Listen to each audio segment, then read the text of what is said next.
Okay, here we are again with another episode of Watching Shoes.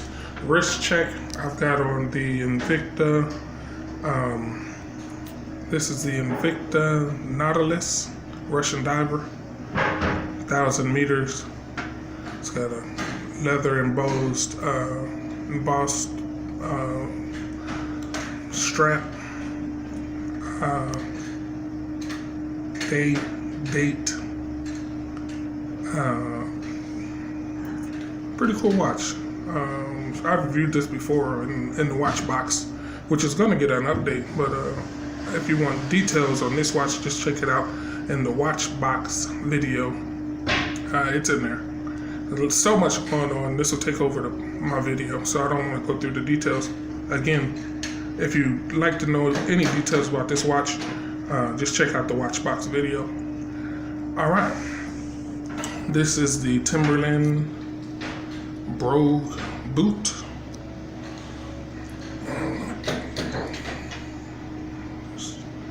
Get a good look at the details of the stitching, which is one cool thing about Timberland. They really go hard when it comes to the stitching. Usually in this area right here, the leather that goes around the eyelets for the shoelaces, usually that's 3. But I think because this was a lot more style went into this shoe, they used 2. But yeah, you got the Wingtip work boot.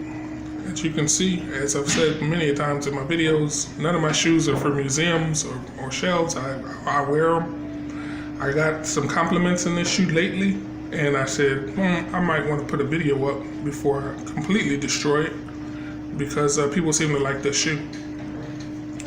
But they went crazy with the broguing, which I really like because I like broguing, and I like the design they're using here. Some shoes will put that design right here, but I guess they realize this is going to be utterly destroyed if this person really uses this as a work boot as intended, and it absolutely gets destroyed. It's a monstrous boot, but one thing I really like about this boot is the rubber.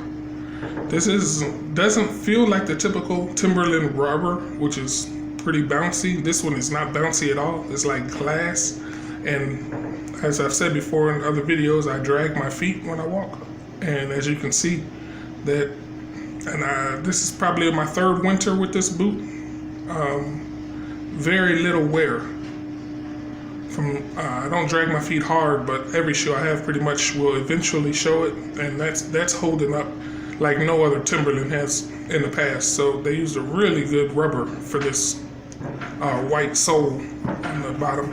I also said in quite a few videos I like white bottom shoes, and this is what really sets this shoe off, in my opinion.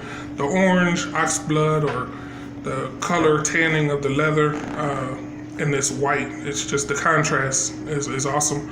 And the broguing and the contrast between the uncut leather and the cut leather, just a lot of contrast going on throughout the shoe, really sets it off. And even though it's a work boot and it's wore out and used daily, still get compliments on this boot. People still want to stop what they're doing and have a conversation about it. So I thought I'd have a conversation with you all.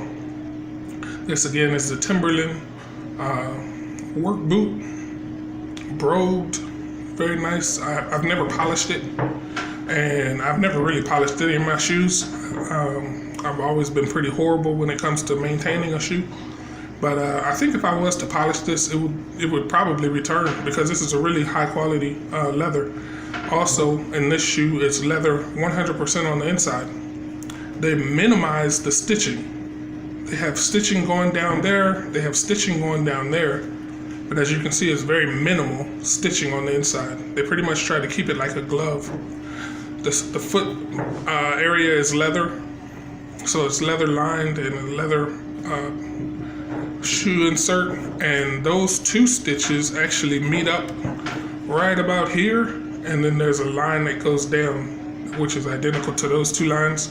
And that's the only stitching you have in the entire shoe. So they really went pretty hard on this thing and trying to keep this as a really classy, nice shoe. This is all leather inside. So it's like double paned leather here. This is not the same leather from the outside. You can tell it's like a definitely a lined leather. Very big padded cushion here. 3 years now. It hasn't shown any wear or tear whatsoever. And every year, I mean, some shoes I rarely pull out.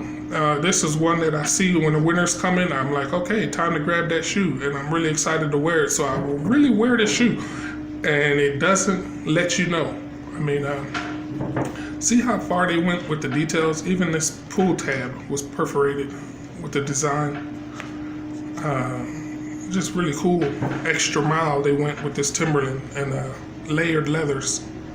But yeah, this shoe is not wearing away. So it's really like a high-end dress shoe in the sense that I expect to get years out of it. I have another pair of Timberlands made out of Horween leather, and they are stitched, so they have like a Goodyear weld.